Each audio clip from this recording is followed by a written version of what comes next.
Aux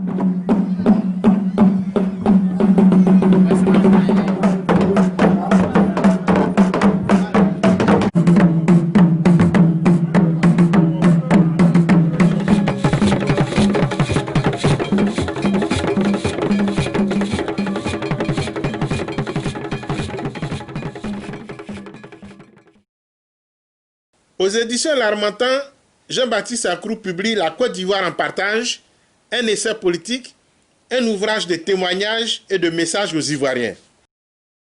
Jean-Baptiste Akrou. Ce livre est l'aboutissement de convictions personnelles, mais aussi c'est parce que j'y ai été poussé par des amis, mais surtout par ce que j'appellerais des citoyens anonymes qui très souvent, quand ils me rencontrent dans la rue, me disent « Akrou, il faut faire un témoignage de tout ce que tu as vécu, parce que tu as eu la chance de vivre de près et même de voir de l'intérieur certaines situations que notre pays a traversées. » À force d'insister, je me suis dit oui, je dois apporter ma petite pierre à l'édification de la vérité et l'histoire récente de la Côte d'Ivoire. Il faut dire que mon titre de départ pour moi c'était « Fragment de mémoire ». Et donc vous découvrirez dans le livre. La couverture, par exemple, m'a été proposée par mon petit-fils.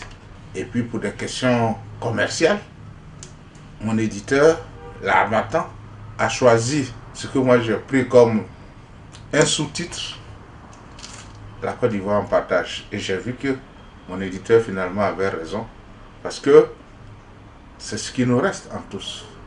Quand nous sortons de nos particularismes, de nos prises de position partisanes, nous avons tous en commun la Côte d'Ivoire. Nous avons en partage la Côte d'Ivoire. Et c'est cette Côte d'Ivoire que nous devons laisser en héritage à nos enfants. Selon vous, en Côte d'Ivoire, le fait idéologique et religieux n'est pas le déterminant premier de la crise de confiance en cause sur l'échiquier politique. Et vous citez pour preuve un certain nombre de cadres du PDCI passés au RHDP qui ne sont ni musulmans ni du Nord. Il faut situer les choses dans leur contexte. Pendant longtemps, on a voulu opposer un Nord musulman à un Sud chrétien. Le fait religieux pour moi n'a plus de sens. Quand je regarde la configuration de la classe politique, je prends l'actuel président, M. Alassane Ouattara, il a une épouse chrétienne. On prête à l'ancien président Laurent Gbagbo une deuxième compagne musulmane. Quand je prends tous nos amis, nos frères qui sont partis du PDCI pour aller au RHDP, Patrick Achi, Duncan, Adjoumani, tous ceux-là, ils ne sont ni musulmans ni du Nord. Voyez-vous? Donc je pense qu'il faut aujourd'hui chercher d'autres raisons de vouloir diviser les Ivoiriens. Et d'ailleurs, je pense qu'on les a suffisamment divisés, qu'il ne faut plus chercher à les diviser. Il faut au contraire chercher à les rassembler, les réunir autour ou au chevet de la mère patrie. À la page 105 de votre livre, vous écrivez, et je cite, « Sur la route de l'émergence, les Ivoiriens doivent s'accepter nationaux de ce pays et être fiers d'être patriotes au sens noble du terme. » Que voulez-vous leur dire exactement? Ce que je veux dire, c'est que les Ivoiriens ont des complexes qui se donnent eux-mêmes. Être patriote, c'est-à-dire quand tu dis en Côte d'Ivoire je suis patriote, c'est comme si tu dis je suis lépreux. C'est comme si tu dis j'ai le sida. Être patriote au sens noble du terme, c'est aimer son pays. Donald Trump, quand il arrive aux États-Unis, c'est quoi son slogan? America First. C'est-à-dire l'Amérique d'abord. Aimons notre pays. On n'est pas honte d'aimer notre pays. Vous indiquez que la Côte d'Ivoire, au plan social, marche au ralenti parce que les Ivoiriens manquent de patriotisme et de civisme. Vous y croyez, Jean-Baptiste Akrou? Le multipartisme est arrivé en Côte d'Ivoire depuis 1990. Ça fait 30 ans. En 30 ans, qu'est-ce que nous avons appris? Et qu'est-ce que nous faisons? Je suis déçu de voir que 30 ans après le printemps de la presse, on n'est pas, comme dans certains pays, des journaux forts, des journalistes critiques, mais toujours des journalistes qui courent après les prébendes, Lorsqu'il y a eu le problème de l'orpaillage clandestin en Côte d'Ivoire, c'est un problème national. Après, on a découvert. Et par la suite, le ministère des Mines a commencé à sévir. On fait du goudron. Dès qu'il y a les premières pluies, ce goudron commence à partir. On a parlé donc de goudron biodégradable. Moi, je parle du pays.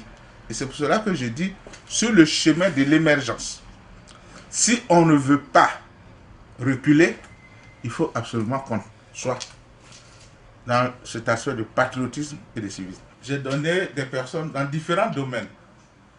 Nsikan, Kassoum, ce sont des transporteurs.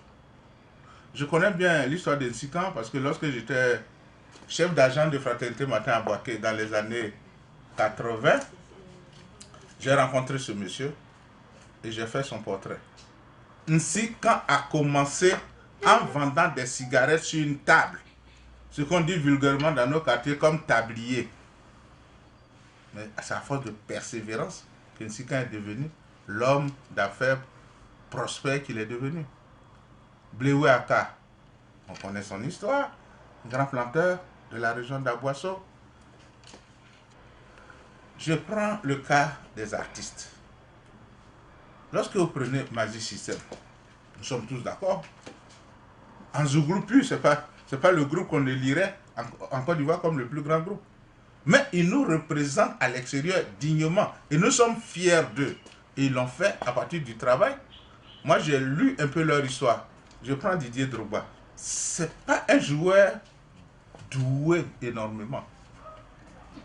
Mais c'est un joueur qui a beaucoup de volonté. Si Didier Drogba avait 1/10 du talent d'Abdoulaye Traoré, il aurait eu 3 ballons d'or. Mais Abdoulaye Traoré, il a tout le talent. Si lui pouvait avoir 20% du courage et de l'abnégation de Didier Drogba, lui aussi, il serait devenu un grand joueur. Donc, je vous donne ces exemples-là pour que ceux qui sont là toujours à se plaindre comprennent que on n'est pas tous nés avec une cuillère en or dans la bouche. Il peut y avoir des situations qui nous contrarient. Mais la réussite dans la vie, c'est 99% de travail et 1% de chance. C'est vrai, tu peux travailler. Si tu n'as pas la chance, tu resteras un bon travailleur. Voilà, je tenais à le dire. C'est à l'époque, quand j'étais à FRAC, moi j'avais fait un éditorial que j'avais intitulé « Les Ivoiriens et le travail ». Et j'avais commencé cet éditorial par une citation. « Quand ramasser devient facile, c'est se courber qui devient difficile. »